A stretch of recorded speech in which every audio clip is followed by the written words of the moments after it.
Shivani Vaghela.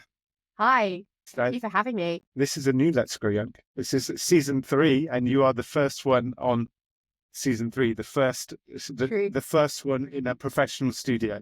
Thank you so much for having me. No worries, it's a pleasure. So, Shivani, I guess a lot of people will be wondering who you are.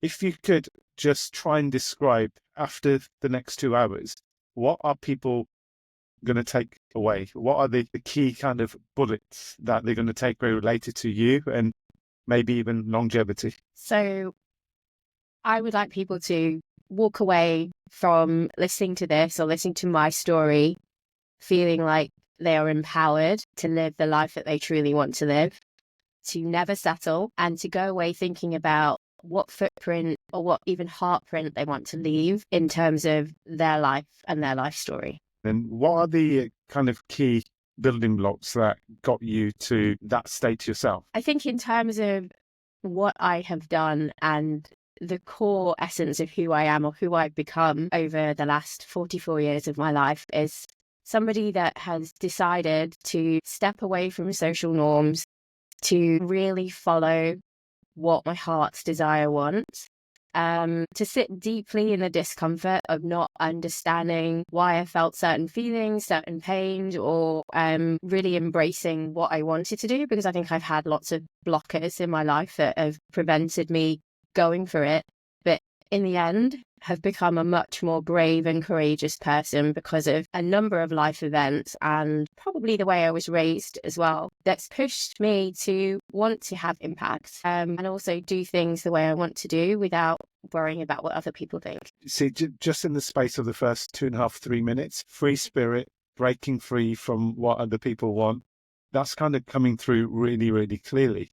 And I guess what I want to go through during this interview is everything you've been through to get there. Yeah. Because the danger is that people are going to click on your Instagram profile, as I did, and That's an identity. an identity. So when a common friend suggested that you come onto this podcast, that's what I did. I went straight to your Instagram and I thought, bloody hell. And then, Why not you? yeah. I thought, right, okay. And then when we met on the phone, I understood everything about it. So do you want to tell people a bit more about your Instagram profile? Of course. And I mean, there is a story behind it in which I think in my early 30s had a bit of an identity crisis as to who I was and what I was trying to do. And for me, that will be over a decade ago. A lot of my, I think, friendship circle were getting married. I have an Asian upbringing. For those of you who don't really know much about the Asian culture, it's very much a sort of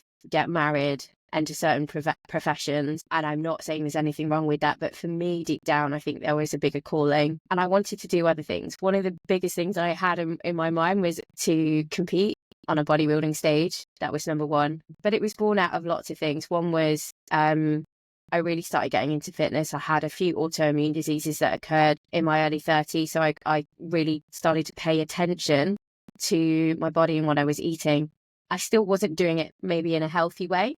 And I also wanted to become more confident with what I looked like. And I wasn't at that point. I used to see all of these fantastic women in my gym who were competing and looked incredible, and they were my inspiration. But the one thing I realized when you looked around the magazines or you looked online at these other fitness models, whoever else, there wasn't an Asian female out there. That was when I first decided I wanted to do something about that as well. So I did step on stage, I did compete. And from that, I started posting my photos of my competitions, which again, for me, was something that was really difficult because as an Asian female stepping on stage in a bikini, and you are showing your body and you're posing as well. And one of the things you pose most in the bikini category are your glutes. It's not really seen as fitting into, I guess, the Asian cultural norms. But I managed to see that there are so many Asian females out there who were inspired by my journey. And I wanted to make it okay. I wanted to make it okay to show your body, to step on stage and compete, but also be a person with an Instagram profile as well, that was out there portraying whatever I wanted to portray. So it became a bit of a rebellious task. It became something where I wanted to be able to be artistic, maybe sometimes even provocative, and make it normal and acceptable for an Asian female to do that. And from that, it grew. I hope and I believe I have inspired a lot of Asian females, and I hope that I'm changing a view of a lot of society as to what you can do and what you can show. And for me, it's art. For other people, they may see it as controversial, they may see it as provocative, they may say that there's even an over-sexualization of women through it, but that is not what it's about. For me, it's about being able to do whatever you want to do and put yourself out there. And for me, it was building confidence in myself, and hopefully enables other women to do the same. Yeah. Okay. And when it comes to bodybuilding, maybe it's a good point to just touch on what you achieved in bodybuilding, because this wasn't just a girl in Leicester going to Gold's Gym, picking up a few weights and making some rotis at home. Didn't fit my macros then. You took the bodybuilding pretty seriously, right? I did. So, yeah. so what did you achieve? So I'm a pro in 3 different federations. I've never had less than a podium finish. I competed in my first WBFF pro stage. I think it was November 22. I think I've done around 6 or 7 shows since the first one I was 35. So what have I done? So in terms of bodybuilding, yes, I have taken it really seriously. I set out to just step on stage. It was meant to be, I want to have a go at this because I'd seen some other people in my gym do it. I fell in love with the sport, and my first show, I placed no less than top 3, and it inspired me to do some more. I then went on to do some other federations. I'm a pro in 3 different federations. My last show was in November 22. Love to do it again, but I'm not sure when and if that will happen. I did also realize it takes a huge toll on the female body from a hormonal perspective. And it takes up a lot of time. And I did this alongside my corporate career as well. So that was the biggest piece for me. It gave me discipline. It gave me a place to face my demons as well. Dieting is masochist. You are putting yourself through, so it's torture to the end. And to do it multiple times, you really do have to have the strength. And at what ages were you competing in bodybuilding? What age did you start? So I probably started lifting weights badly in my early 30s. I had always done fitness-related activities. I'd done a lot of dance. I was probably more of what you called a cardio queen years ago, and lifted some weights, but I started taking it seriously early 30s, 32, 33. I did my first show at 35. Really had some base muscle because of the other activities that I did, and then continued from there. And I think what I would say is a lot of people think that it's too late to do something like that, but I'm still hitting PBs now at the age of 44. Should we have a competition? I have a great coach. Here's a little plug for him. What's his name?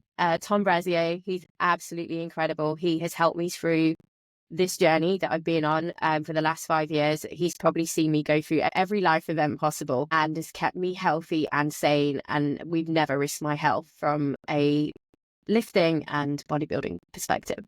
To many listeners, they'll see the outcome from here being exercise, healthy living, becoming a bodybuilder. But you've mentioned words in this episode so far around rebellious, provocative, and previously to me, you've used terms such as preconditioning. Talk to me about your background and your upbringing, and what were you being provocative about through bodybuilding and photos? I mean, Sand, you're from an Asian background, so you'll understand that there are a lot of rules and a lot of ways of living. Okay, you're here on the Tuesday and watch the practice on a Thursday. In our community, and I'm going to say this in with the deepest of hearts, that on the one hand, it's probably one of the best upbringings you can have in terms of support and love. But at the same time, for me, it's almost suffocating because maybe I was born a free spirit and I wanted to do whatever I wanted to do. However, within the community, a lot of those traditional values, quite risk averse. So that conditioning is go for the career that's going to be safe, that's going to give you the picket fence lifestyle, the lawyer, the accountant, the doctor, and create this life that looks, I suppose, to everybody as the safest, most comfortable option. And it's a great life. I have friends who live that life and they are very, very, very happy. But for me, from a really young age, I think I always was theatrical. artistic. Music was one of my favorite loves. I wanted to spend more time doing those things than reading a textbook. But I knew I had to read the textbook. It was going to get me an education. So I did what I had to do. I probably could have done a lot better. It's probably a lot smarter than what my academic grades had showed me. But I think I did. I remember doing GCSE music and it being the best time of my week. You know, going to the studios that they had at my school, playing the drums and singing. It was, for me, the bit that gave me the most joy. But I pushed through doing sciences, all those things at school. I think there's probably lots of people in the generation below me who can recognise this story, that they have picked maybe careers that they had to and never had the opportunity to explore anything else. Well, I took matters in my own hands. I decided to go off and have a go at being a pop star of my own back, you know, leaving home and seeing what would happen. Dangerously so. I will say now that I probably put myself in positions I wouldn't want anybody to put themselves into at the age of 17, 18. But I had a go, and it was a risk worth taking. And out of that risk, for me, I think I learned about my own character. I learned about the character of other people as well. Now, look, it didn't work out. I'm not the next Britney Spears, but I had a go, and I went to university. I actually have 2 degrees now, and I realized I actually really liked business and I really liked working. But I got there the long way round, and I don't regret a minute of it. So I think that sounds absolutely inspirational, a bit mold breaking. Just sitting in the studio here, when I asked you to go back to the preconditioning, I sensed a bit of difficulty in you bringing out the words, and I could sense not a struggle, but you automatically brought up a word called suffocation.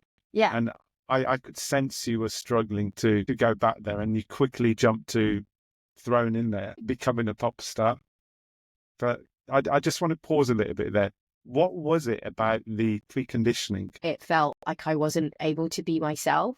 And maybe it felt that I wasn't really being inspired by anything or anything around me as well. And that social conditioning of this is how your life should be, and this is where you're going to be, and this is what you should be doing by each age, I think was very much in that community space. You felt like, you know, my peers and my cousins in the Asian community were told, this is what you should do, this is how your life should be.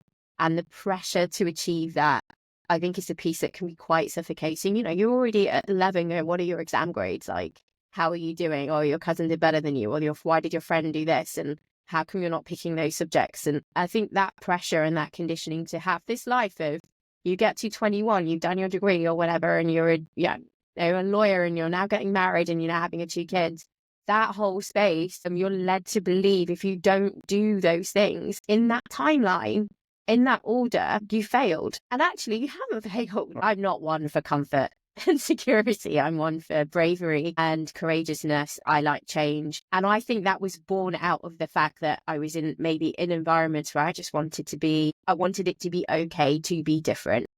Look, we've all been, we're all in a position where we've done things that have gone against maybe what our parents have tried to do, but you've gone way more outside of that box. But you've achieved, you got your degrees, you got your corporate career, right? And ultimately, I think that comes through the hardworking spirit which we brought up. And isn't it because of all that upbringing that you're now seeing a lot of people from our background in all different walks of life? And you just happen to be mold breaking at that time, right?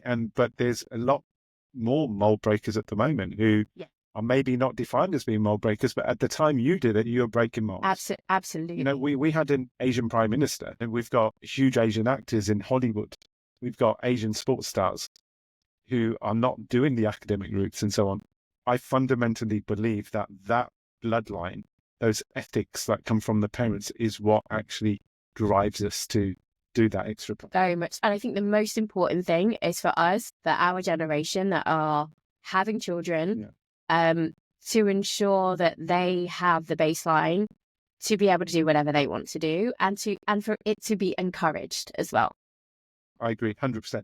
And some people might disagree with me with this, but what I have learned is that you can have everything that you want to have, and if you put your mind to it.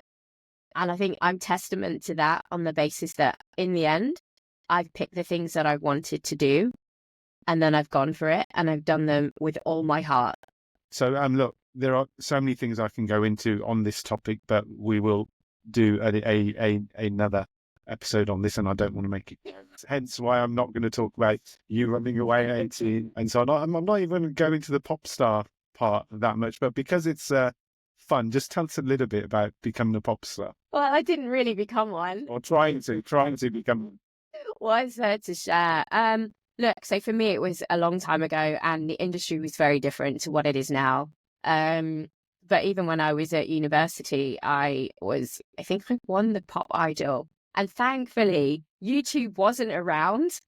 So there are no videos of this. No, I'm not going to sing you a song. But it wasn't around at the time. So there is no content anywhere. I have and own the content that exists, and it's not out there. But it was fun. It was fun to get into a studio and create. And I think that's what life's about. Creating. You're so not designed to be in office. It's apparent clearly here.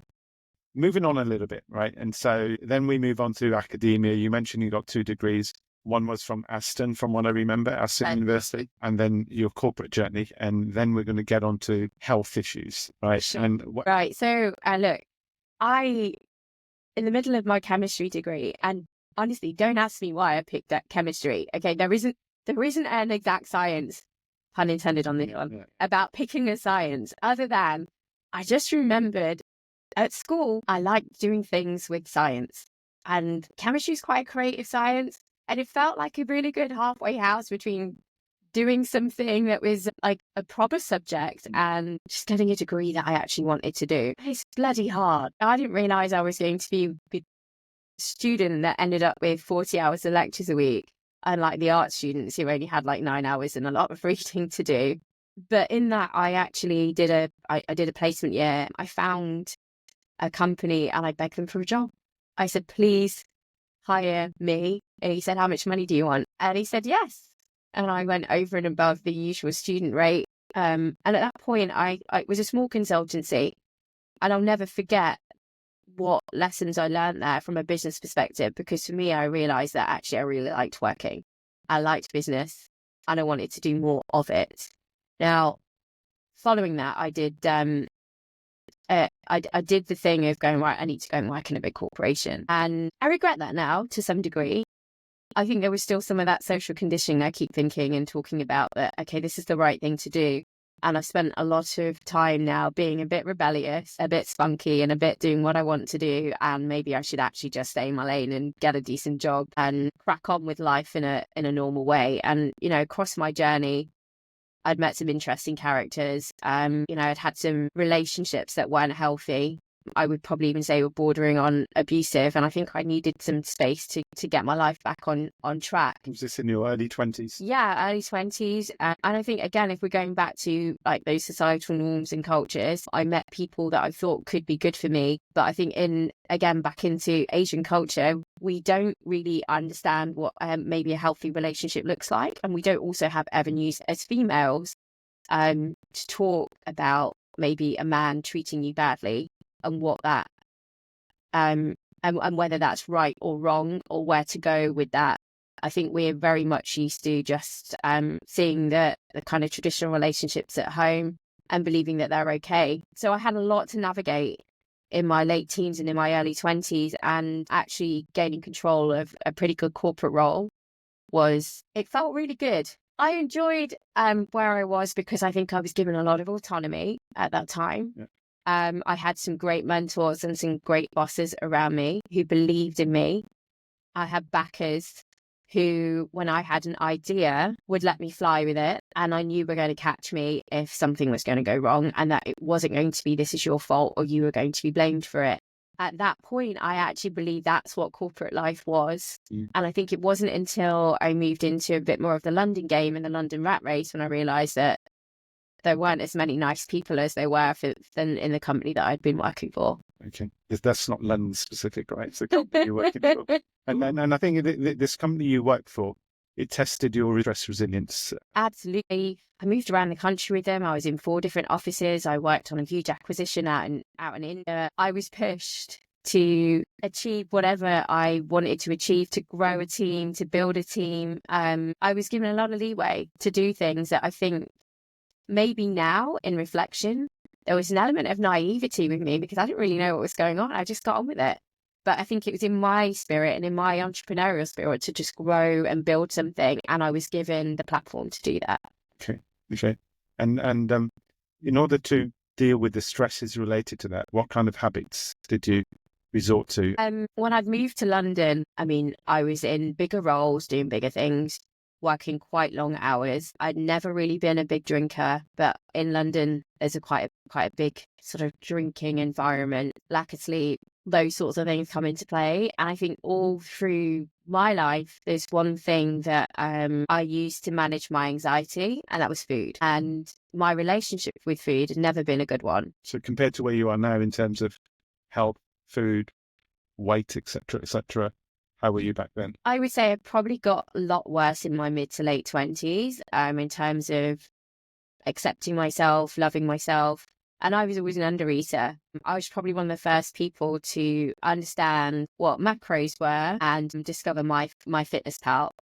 Probably two of the worst things you can discover for somebody who might have poor self-image and a lot of feelings around low self-worth as well. And in that, for me, it was always food restriction. I was always a person who would want to be as skinny as possible. I think as a result of working so many hours and it being so easy to skip meals and skip food, I got to my early 30s, and that was when some of the autoimmune disorders started to come through. And what I hadn't realized was what anxiety actually was. I didn't know. And it wasn't really spoken about maybe 10, 15 years ago, that your heart racing at 3,000 miles per hour and that crushing feeling in your chest is a thing called anxiety. I had not realized that. I thought it was really normal. I think I'd been suffering from it for some time. And it was a pressure that I was putting on myself through some of the conditioning. And I think there was a guilt that I was feeling that I needed to catch up and achieve more than what I had achieved, or maybe my peers were achieving too, because I'd done my own deviation of life. Maybe not for me. Maybe there was a little bit of self-loathing going on that, okay, you didn't actually quite make it. And maybe that other life that I just described earlier was the route I should have taken. There was a bit of doubt. I think I was losing some confidence. And I was, if you happen to be in London in one of these corporate jobs, you'll see all the people around you that everyone just seems to be doing better than you. You're smashing it out, aren't you? But they did. I'm just this girl from Leicester, and there's all these people doing all these other things with more degrees and more this, and they seem to be able to work more hours than I can physically fit into the day. And it manifested itself by then in my early 30s I had severe alopecia. I know I'm sat here with all these long locks of hair, but is this your autoimmune diseases we're getting in my head? You had holes in your head of hair loss, and they were huge, like bigger than 50 pence pieces, and it was falling out in my hands. I hope everyone can see your hair. Is it? In the shower, I would wash my hair, and there were clumps coming out in my hands. And the worst thing about that is you can't go to a doctor and say, help me, because the more you stress about it, the worse it actually gets. And that was the biggest shift for me in realizing that I'd been doing something wrong. And I had to admit and face up to myself that some days I would happily be on 1,000 calories a day to make sure that I stayed skinny and fit looking, that I was overworking, that I was waking up at 6 a.m. and going to bed at midnight, having done that length of a day, maybe with a quick break in between. And I think when your hair is one of your sort of physical assets, and especially as a female, it's, one of those things that are quite, it was important to me. It just triggered me into saying, right, well, I need to do something about this. I need to fix it now. So just so I'm clear, what do you think was causing the alopecia? Clearly stress, but do you think things related to nutrition, lack of exercise, your under-eating was all having an impact? I think it was a combination of all of those, but probably tipped it over the edge. But I also believe that from a very, very young age, there was always an internal fight of me wanting to do one thing and an anxiety of like trying to say out loud, I would like to sing, or I would like to do this, or I don't want to do this today. The inability to say no to people that I felt like I should really respect I think I'd always maybe suffered from some sort of anxious feelings as a child and as through growing up and as a teenager, and staying true to myself. And I think if you compound that over a very long period of time, and also then putting undue pressure on yourself to achieve lots of different things, be it your own personal goals or whatever, that was my first tipping point, for sure.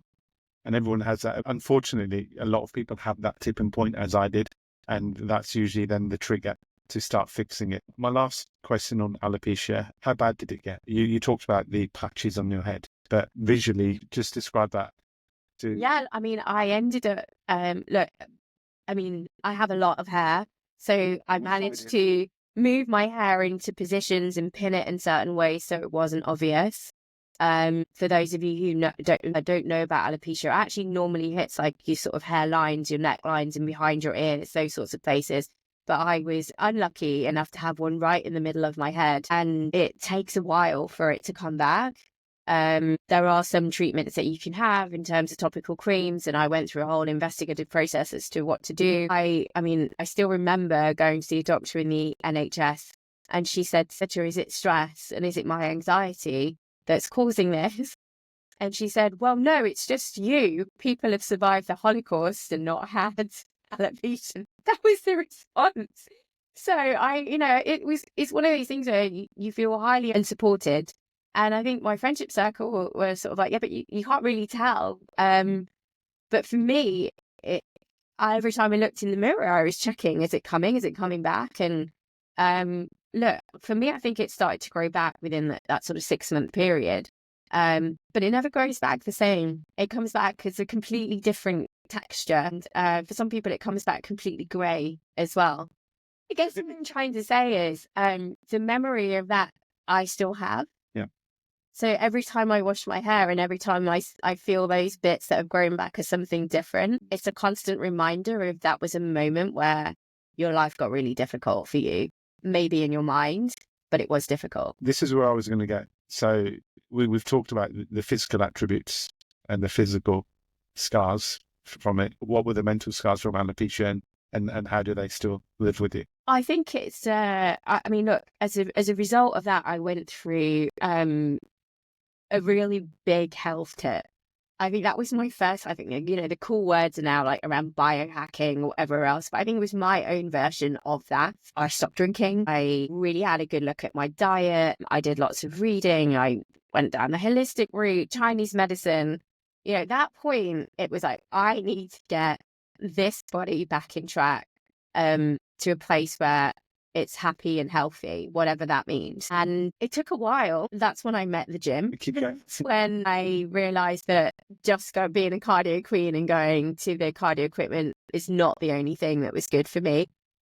That's when I learned a lot more about nutrition, and I went down a route of reading about it. I couldn't afford the really fancy PTs that were at my gym, but I got as much free stuff as I could from them in terms of support. But on the nutrition, we've got to be clear that at one point you were under eating and you were not leading a healthy nutrition lifestyle.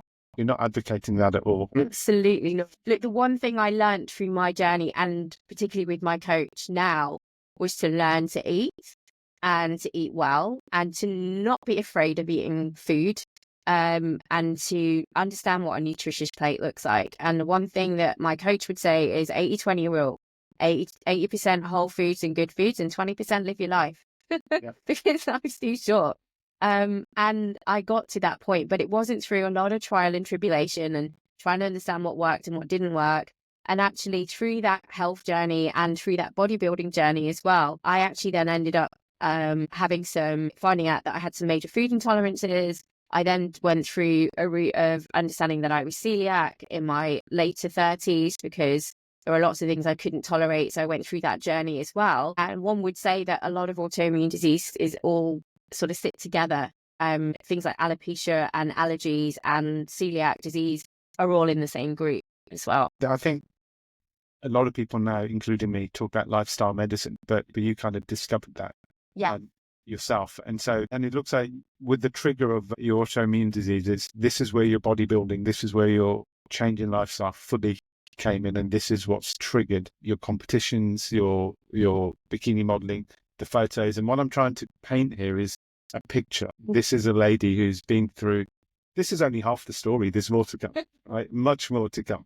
This is a lady who's against the backdrop of the traditional upbringing, the need to do something different. You've had these small T traumas have triggered you to start becoming yourself and change yourself to become yourself. That's feeding through really, really clearly. So at this point where you've discovered bodybuilding and you're at this big company, you start changing your lifestyle, what happens next? Some cool things happen in terms of my career. I got headhunted for a number of other roles. It was great, but it was equally disappointing at the same time. And the reason why I say that is because I entered those companies with the excitement of, yes, I've made it. But actually, it was so disappointing because I thought, is this it? Is this it? Working in this organization at this level, doing this stuff, playing with this much money. Is this it? Is this what my life is supposed to be?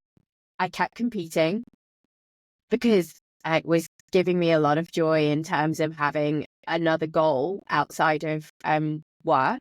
Deep down, I'm quite introverted. So bodybuilding is a one-person sport, other than your team around you that help you. So I was quite happy to train, stay in my lane, and have this goal and work through my feelings. But actually, there was still the place where I wanted to express myself. So that's where I think I did more and more of really artistic collaborations with photographers. Again, art being that of my opinion. Other people might say it's not, but what is your opinion? Art is whatever you want it to be. Art is creative expression, and doing these collaborations with the photographers that I work with, and I've been really grateful. I've met some incredible human beings through this. It was an opportunity for us to, in the same way that when I was trying to find maybe a music outlet, it's just, let's take pictures, let's curate something, let's have an idea and let's see what happens. And then also putting that stuff out there in terms of Instagram or other social media platforms or through other realms was an opportunity for me to showcase it. And none of it, again, was done for feedback. It was all done for, well, am I the only person that's stuck in this world of not being able to be whatever we want to be or not being able to express ourselves however we want to? So I'm going to do this, and hopefully somebody else looking at this is going to say, I can do it too, and I can express myself and be myself in whatever format that looks like. For me, it's that. It may change. I evolve, and I kept evolving, and I'm looking at doing different things, and I don't know what's going to happen next. But for this period of time, that has been my journey. And I think I supplemented my career through doing those other things as well. But then through one of the last corporate roles I'd had, and I was really fighting an internal fight through COVID of who I was as a person. And if anything, COVID did something positive for a lot of people.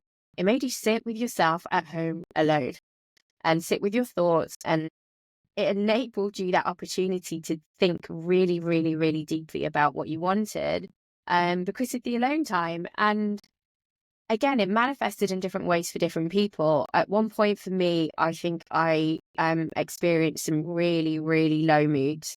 Also entered a phase of depression as well as a result of it.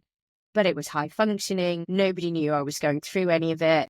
I kept it to myself. I think some of that, again, was some deep-seated social conditioning where for me, it would be wrong to say that I was feeling low, and I felt like I would be judged for that. So Shivani, you mentioned the COVID period, and you mentioned high functioning depression. You mentioned social conditioning, and you mentioned looking for another job, but almost seeking validation from others. Yeah. Feels like there's this constant theme around social conditioning, seeking validation. What caused the depression during COVID other than COVID itself? Being there by itself, was there something more to it? I don't know. I can only say that from a theoretical perspective, after a long period of anxiety, apparently that's when low mood and depression can follow.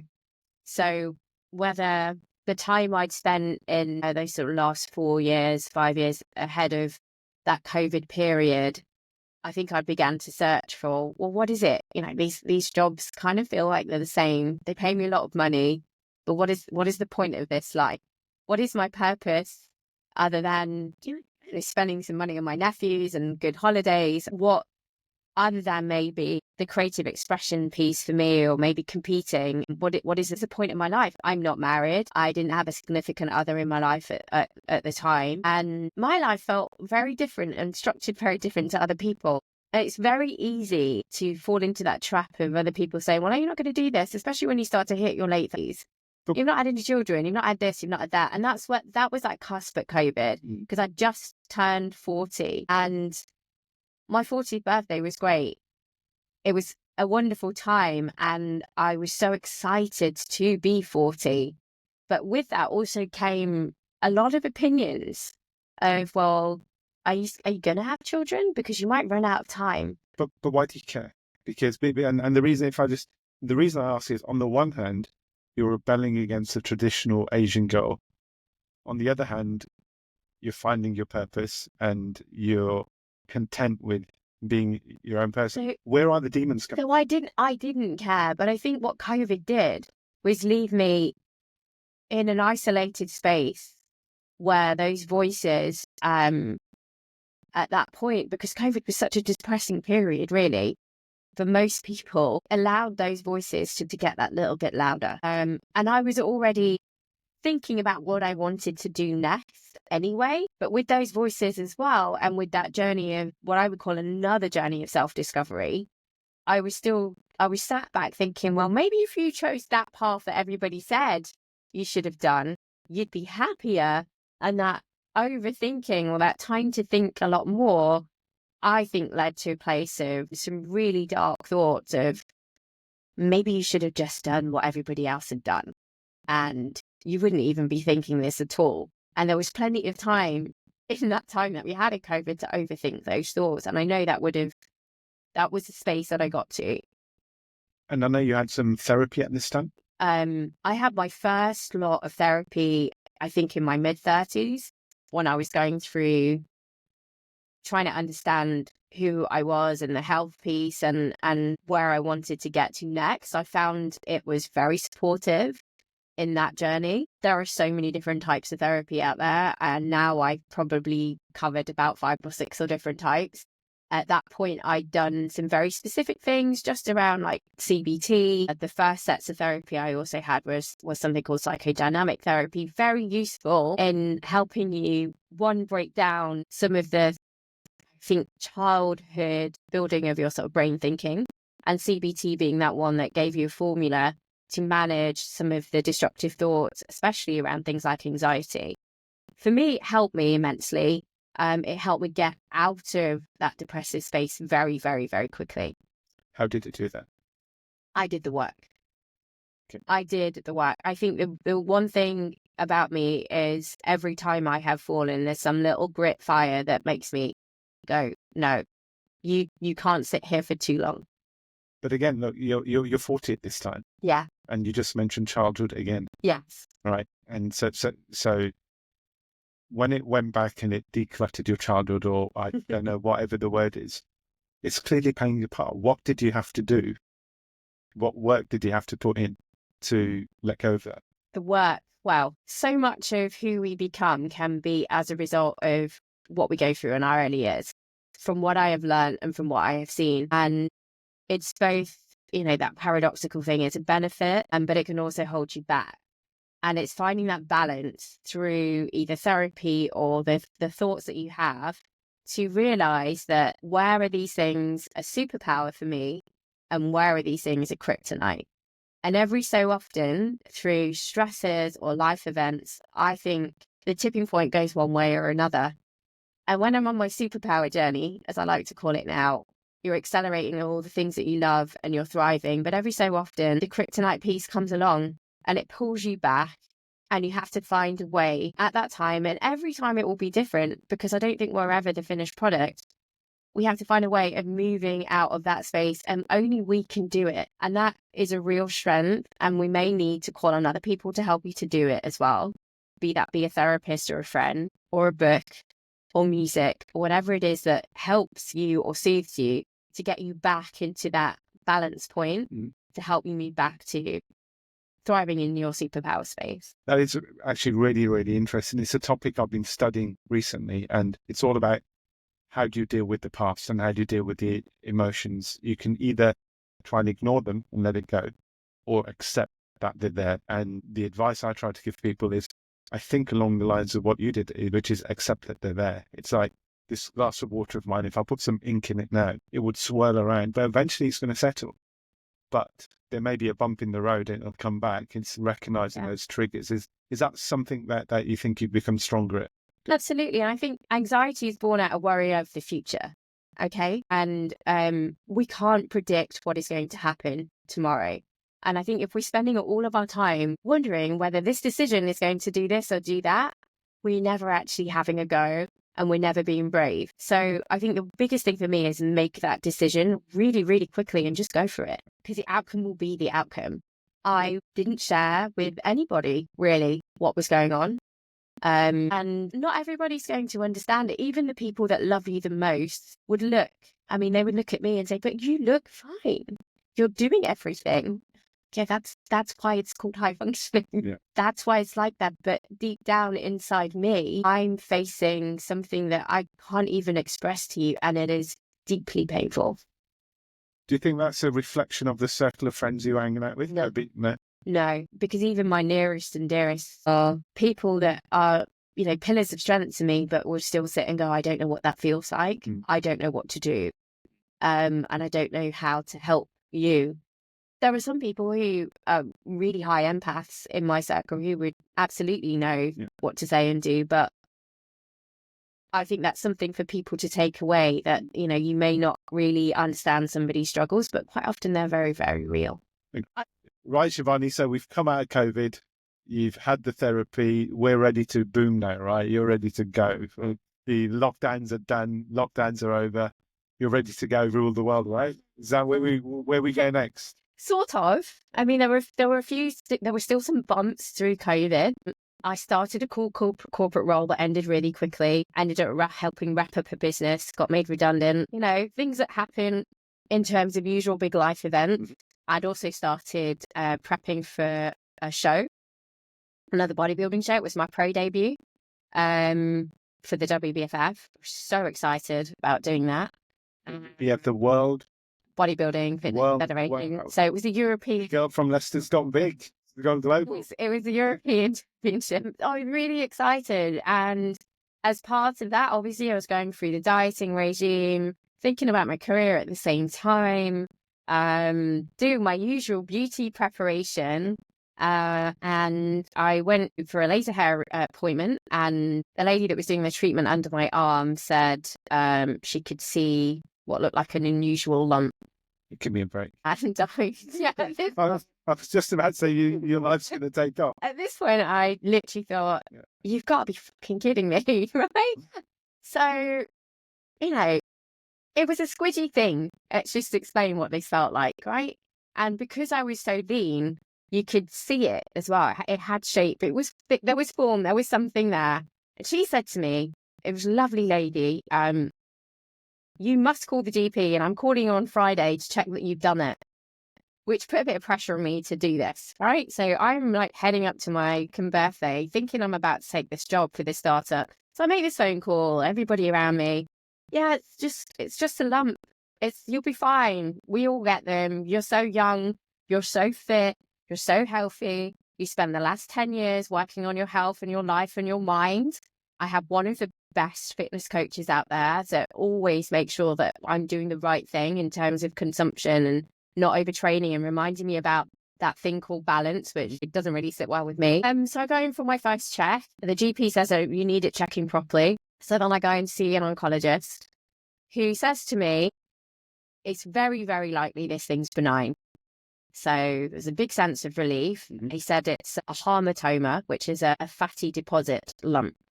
However, to be sure, he wants to do a biopsy. This is soon after you've completed therapy. Yeah, actually, I think it might have been. So I'm like, yeah, okay, we'll just go for it, have the biopsy. I'm just going through the motions and you wait for the result. But I also got, there's a big team around you in private healthcare through the corporate company that I was working for, which was incredible.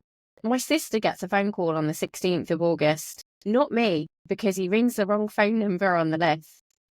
leaves her a voicemail. Did he call the next of kin? He called the next of kin. Oh, plonker. Luckily, my sister didn't live too far away at the time, and she comes to see me physically. She says, "You need to call your consultant." Yeah. So I ring him, and he said, "I've found some incidental cancer cells. Right. You need to come back in." I'm thinking, "Oh yeah, I'm come back in next week. You need to come back in tomorrow." So I'm in the next day. They do what they call like a fan biopsy. So at this point, I'd had one biopsy, and then I had 8, and it's quite a painful experience in terms of the way that you have your local, and it's done using an ultrasound. Probably one of the most anxious times of my life because of this incidental cell. In that oncologist's view, it was that just leave it alone. The result of those 8 biopsies where they couldn't find any other bits, and also to leave this lump in. Bearing in mind I've started prep and I'm also working as well, prep for the show, something in my heart and head told me that this is not right. And it was growing in my mind, this anxiety of, well, why have I got a lump? If there is an incidental cell, yes, they didn't find others, but I don't believe in incidents. I don't believe it. I just couldn't believe that this was okay. And this lump actually started to change form and size. And so I go on my own hunt to understand what it was. This low-grade incidental cell is something called DCIS. And it's a form of low-grade cancer that sits in the milk ducts of the breast. And so I was off doing a PhD in oncology at this time, turning this into a personal project. Wow. And for all the women out there is hardly any research, 1 on DCIS and 2 on DCIS on women that haven't gone through the menopause.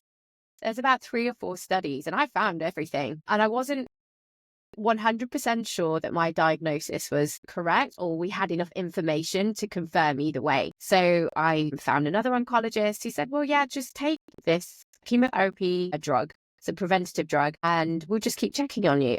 Still wasn't happy with that. Well, you're just going to put me on a drug for the rest of my life? Oh, we'll try and put you into this study. There's a research study happening through a well-known cancer charity. And hopefully we'll figure it out through that as well. Maybe you'll get some more opportunities. Again, they didn't take me on because I was under the age of 50.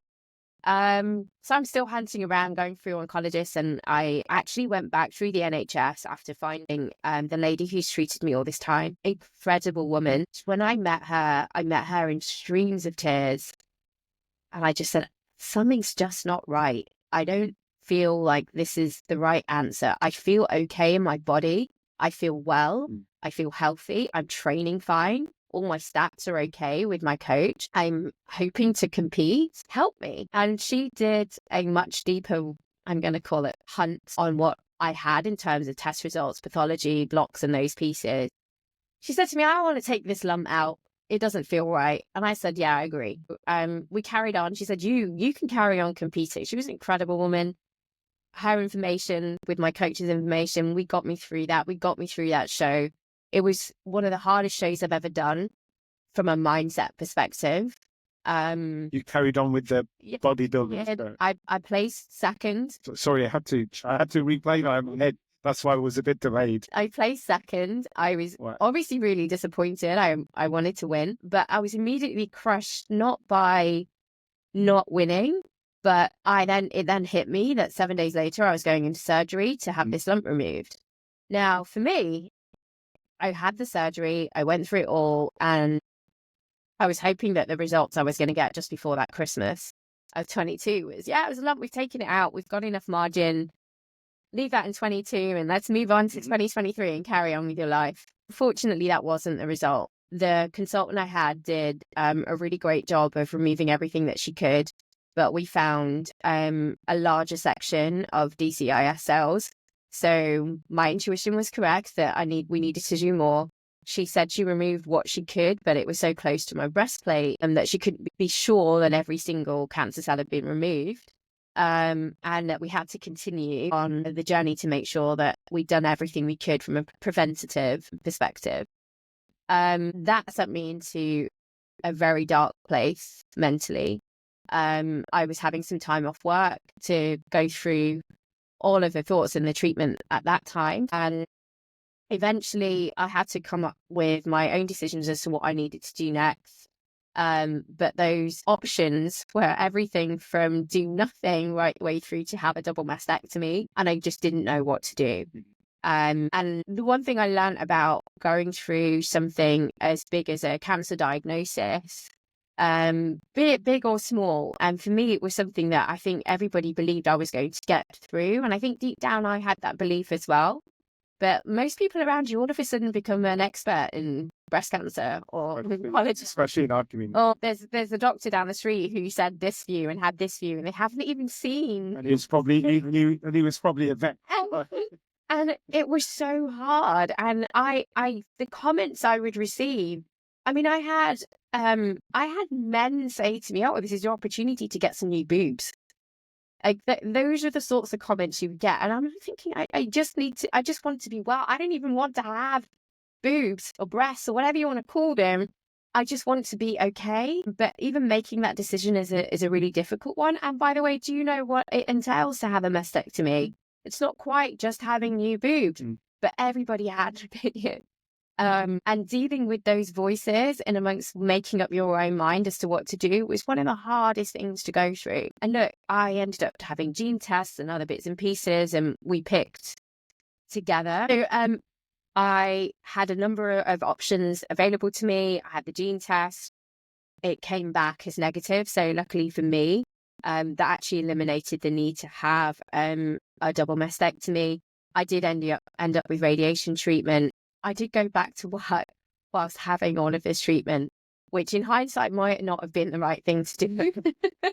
It felt like a great distraction at the time. I know our culture teaches us not to do a sickie, right? And I'm a little This is getting a bit far. bit of a martyr, and I kind of loved it. I thrive on the success of running deals and those things. And I kept going. Yeah. And I got myself back to a point of being able to work. I was on a preventative chemo drug that was horrific for me. It didn't sit well with me. It was causing me lots of side effects. To give you some context, it's like being on the menopause on steroids, causing me joint pain, really poor mood. I was extremely tired. I wasn't able to train at the capacity that I wanted to. But as my coach calls me, I'm the David Goggins of bodybuilding. I just kept going despite the pain. I was causing myself some injuries. The training through my cancer treatment, though, what I will say, it gave me hope. It always led me to believe that my body was still functioning and I was going to get there, which is why I continued with work. Again, maybe a little bit masochistic, but it took me through. And the one thing about radiation is the number of calories you need to eat whilst you're going through that treatment. It's horrific. It's like a part of your body going into a microwave, and then you suffer the cooking afterward. Wow. But I walked and I trained as I could through it, again, supported by the breast care team, the breast care nurses, and my coach. You were training through the cancer treatment. That was giving you some sort of purpose and inner energy, I think it, for me, the training allowed me to believe that my body was okay. Yeah. It also gave me an outlet. And I think one of the things to me through finding the gym, as I'd mentioned before, it was a space where I could train on my own. I could manage my thoughts and feelings as well. Yeah. There's nothing greater than trying to push, 6 plates, 7 plates, 8 plates on a leg press, and remembering that you can still do that. I can't do that. I'm up to 10 now. Anyway, aside from that, no, it really just made me feel that my body was going to be okay. And it helped me keep going. And so did the work piece as well. But the drugs I was on afterwards severely impacted my progress. And I, at so many points, thought this cancer journey was then going to be over and I could put it in a box and move on. But what I've since learned is that something that I'm going to have to live with. And that after the chemo drugs, because they weren't working for me, they were causing more side effects and problems and infections and suppressing my immune system in a way that was not enabling me to live and have the quality of life that I used to have. It taught me so many things. Not that I needed to learn anymore, I felt at this point. But the biggest thing for me, after I got through so much of that treatment, I just decided I needed to quit. I needed to quit corporate life. I needed to spend some time working out what the fuck it was I wanted to do next. You had a second awakening, right? You had a first awakening with the alopecia. Now you've had a second awakening. Now, just before we move forward from this, sorry, Are you clear now? I think you mentioned it's still. The last sets of scans that I've had have come back clear. In terms of my diagnosis, I had what's called stage 0 to 1, DCIS. We believe we have removed all of it, but the way that you look at the scans is very different in this sort of cancer, that actually it's really hard to tell. So I'm checked every 6 months now, and I'm extremely high risk. I wouldn't be classed as completely clear from 7 years from the first part of my treatment. It's there's nothing like going for a scan every 6 months as your life reminder of, are you doing what you want to do with your life?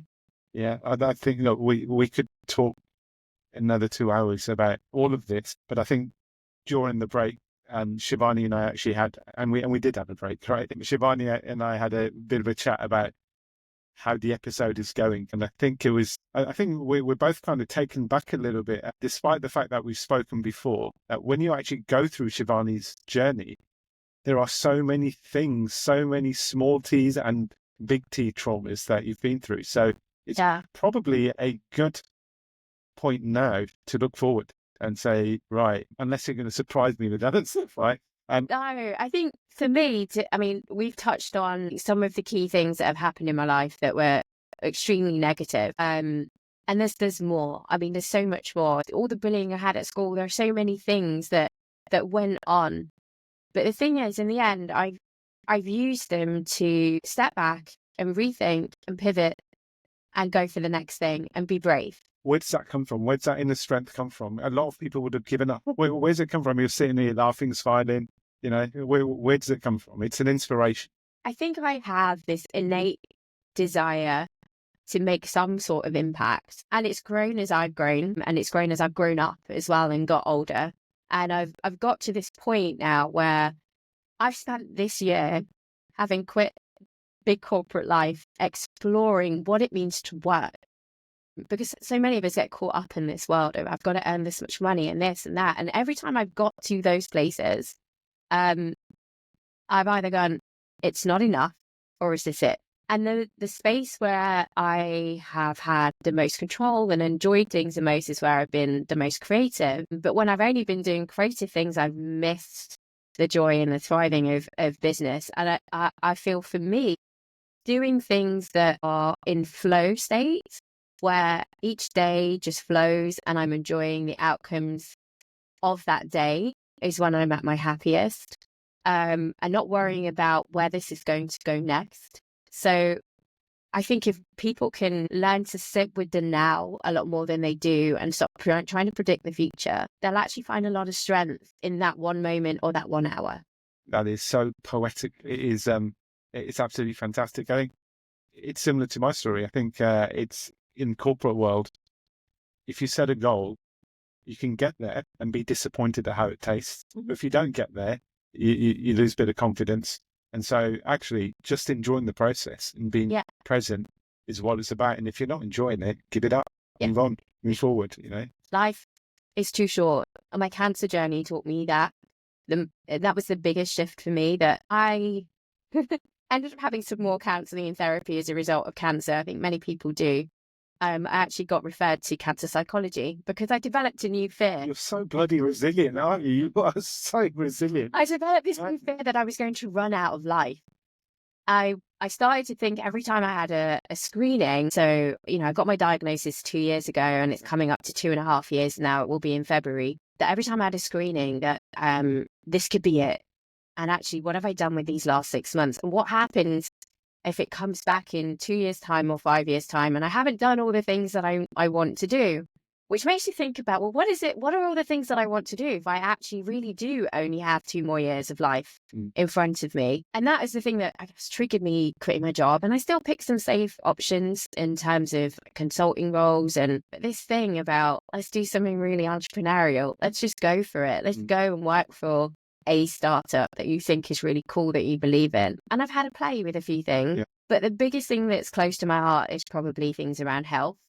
And if at this moment in time, moving forward for me, I can amalgamate all of those things that I've done so far, both creatively, health-wise, and from a business perspective, that for me would be the dream. That is an amazing dream. That's similar to my dream. That is similar to my dream. I'd love to just do health stuff full time. In fact, I'm gonna name throw now.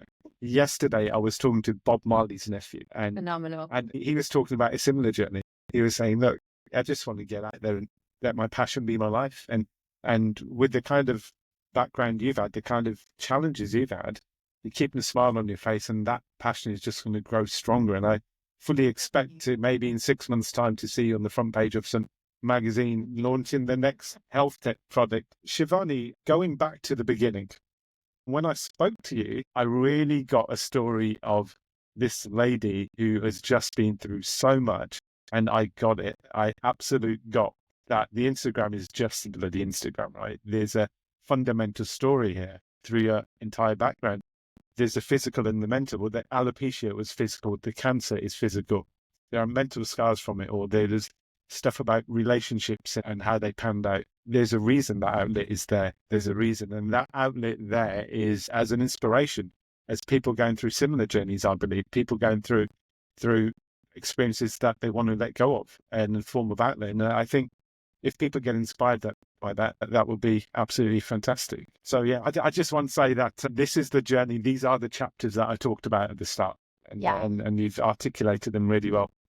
Are there any other chapters? What about romance? You mentioned, I think, that Romance. I'm not sure. Are you single? Or is there romance in your life? There is no romance in my life. I'm very single. Oh wow! Go on and Leicester. So I think it's part of a lot of the thinking that I've managed to do in my very single life. What are you laughing?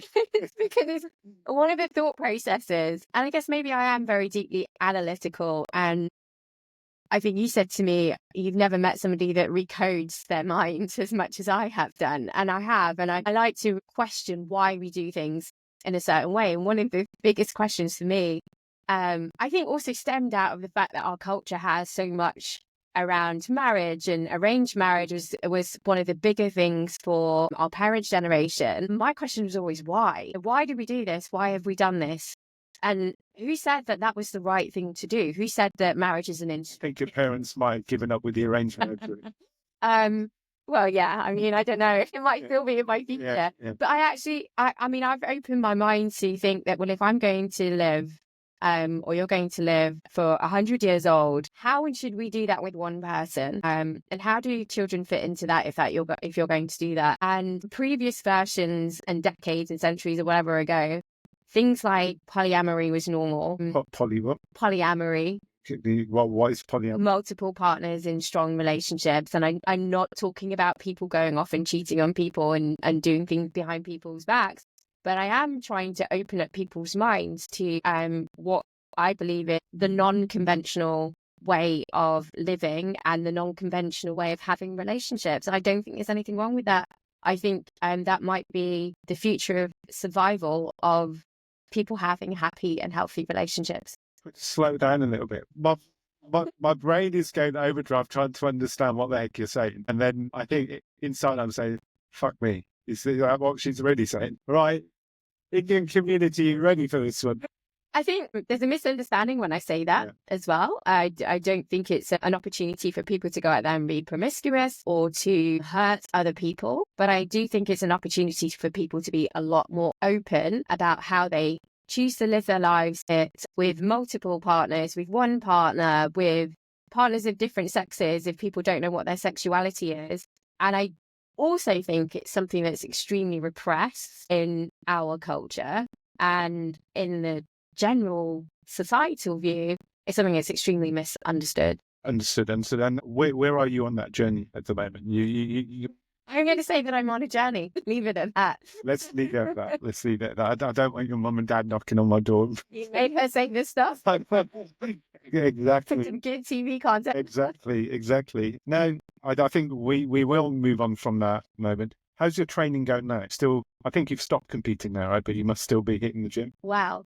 I don't know if I've stopped competing. Competitions. I don't know if I've stopped doing competitions either. I'm always training with the view that I will compete again one day. I've not quite hung up my shoes so to speak. Well, you've got them off at the moment. I have.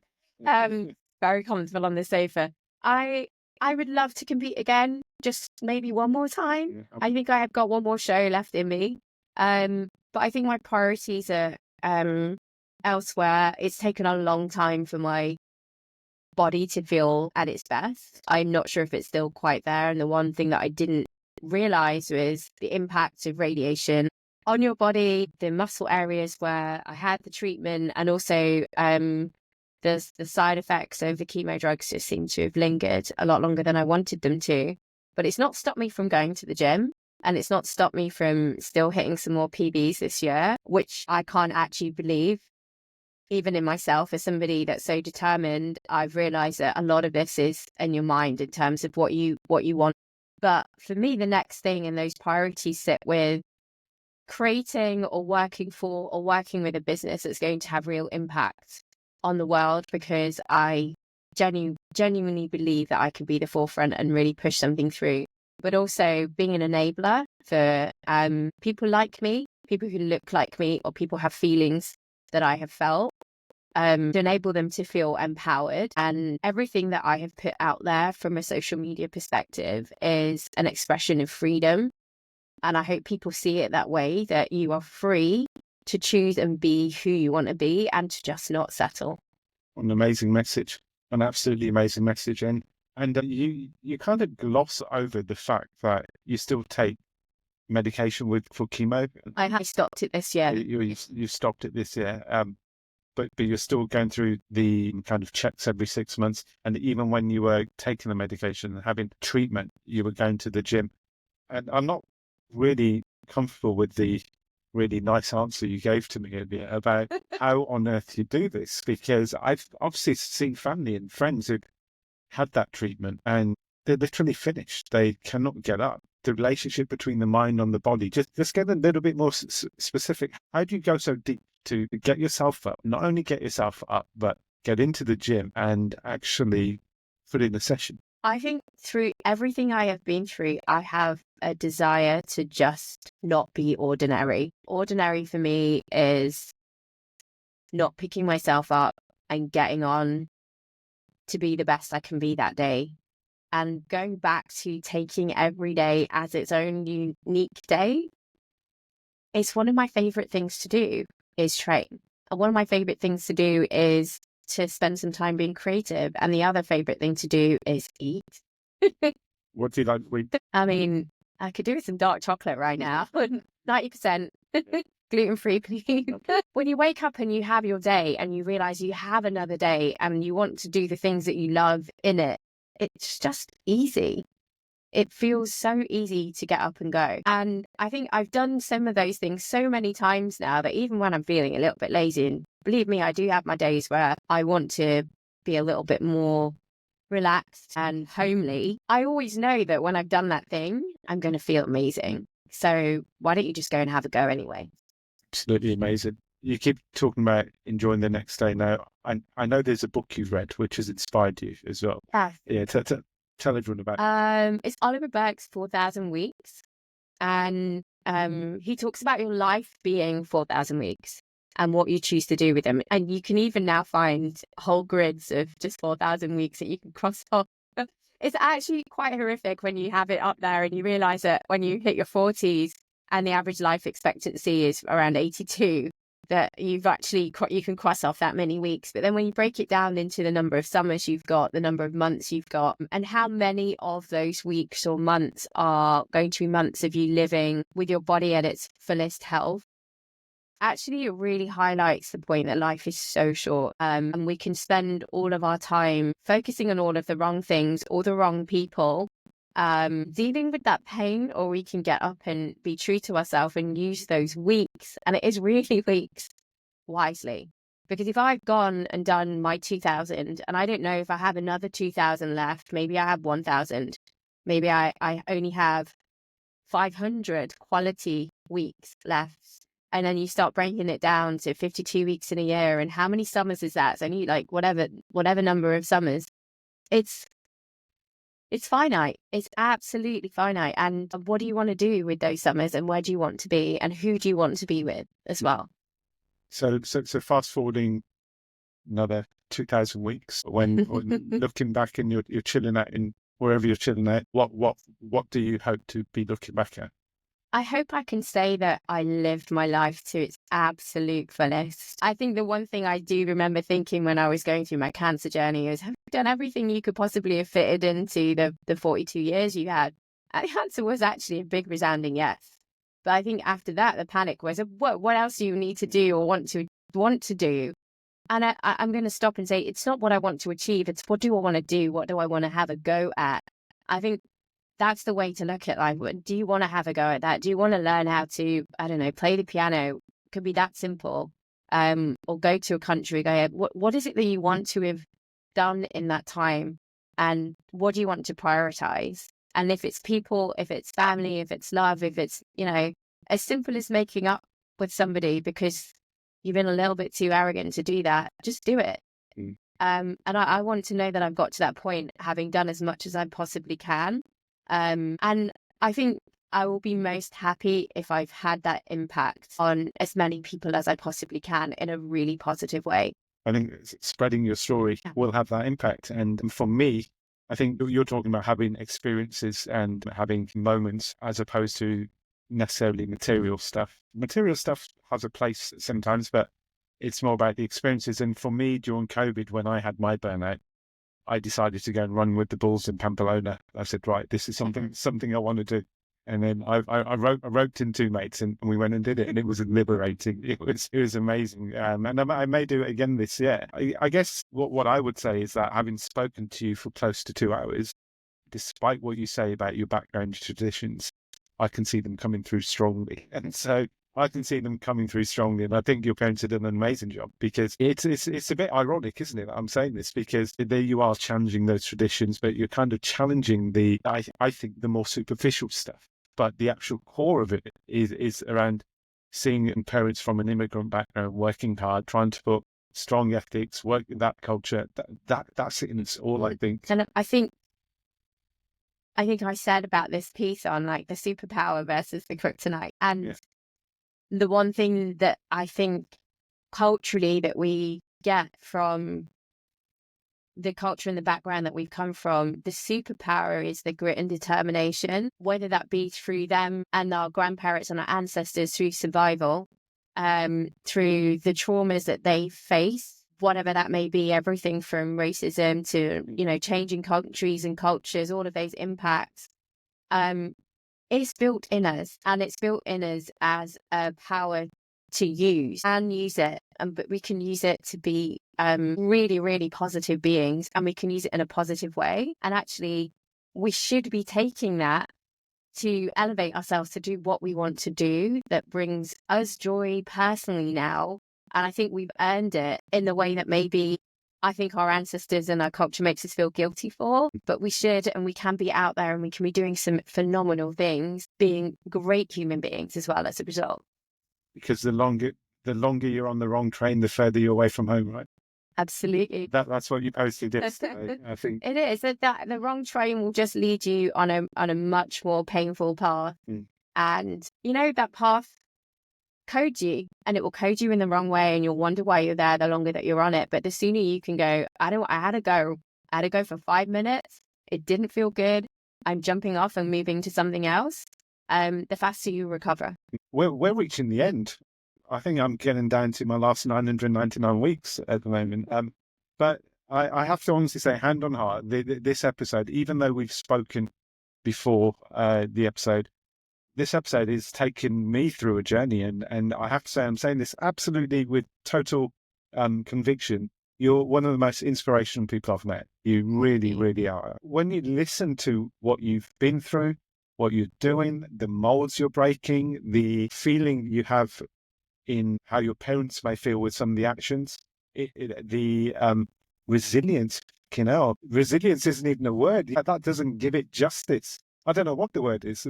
The grit, the resilience, the whatever you want to call it. I've not heard something like this in just your average kind of Joe story. You're an absolute role model, an absolute inspiration to people. My final point here is that if you were actually looking back, if you were talking to yourself as a 16-year-old, and maybe there are some 16-year-olds who are going through this, what you've been through, what would you say? I mean, there's something I'm going to say for people now. I'm a really big fan of Robert Greene, and he talks about the Latin phrase amor fati, which is like to the love of faith. And what it means is that you will experience pain, you can experience death, you'll see people die around you, you'll also see joy, you'll see all these things in your life. But that's the beauty of life. And I think we can sit and we can worry about, do I do this? Shouldn't I do this? And things are painful and things are hard. Life is fucking hard. It's really that simple. It's not easy. And you are gifted with what you were gifted with when you were born, and you can't change that. But what you can change is what you choose to do with it. What do you choose to do with the cards that were dealt at that time, and which ones you're going to play and how you are going to play it. It's much easier to think of life that way than thinking and sitting there, I don't have this or I can't do this. Let's be grateful with the cards that are in front of me and let's go with it. Let's see what I can do with them, because I might get lucky. If I say yes to this and yes to that, it might take me to the place that I want to get to or closer to it. So just take that one step and see where it leads you to, and be brave and be courageous in doing that.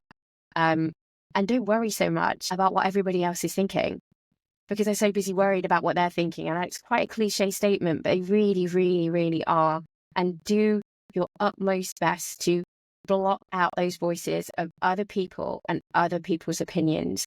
You know, really choose that circle and keep the good people close to you that are encouraging you to follow your heart and follow your dreams. Fantastic advice. Really is fantastic advice.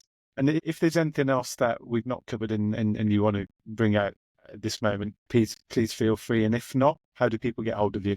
Your socials. Yeah, you can reach out to me on socials. I'm sure people will reach out to you as well. I'm on the obvious LinkedIn is another place to go to, which we're not connected on LinkedIn. Yeah, I mean, I'm sure there's plenty in this that we could go into in a lot more depth in terms of topics. So I would be more than happy to do that at any other point. But, you know, my message is think about the footprint you want to leave on the planet when you're gone. Think about that even as what I now call your heart print. And yeah, follow your dreams, don't settle.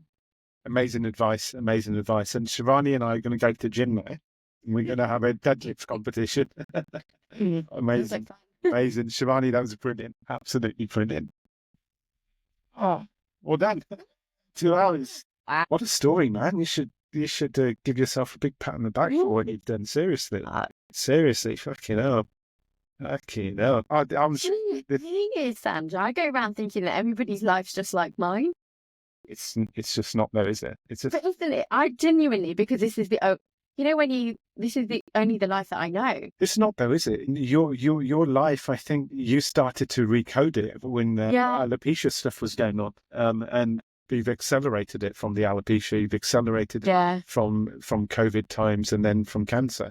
So what happened to me during COVID? I was just, I've accelerated the change I want, but you've had so many more traumas that have fed into this, and the social conditioning you've been through, the illnesses, and it is a resilience.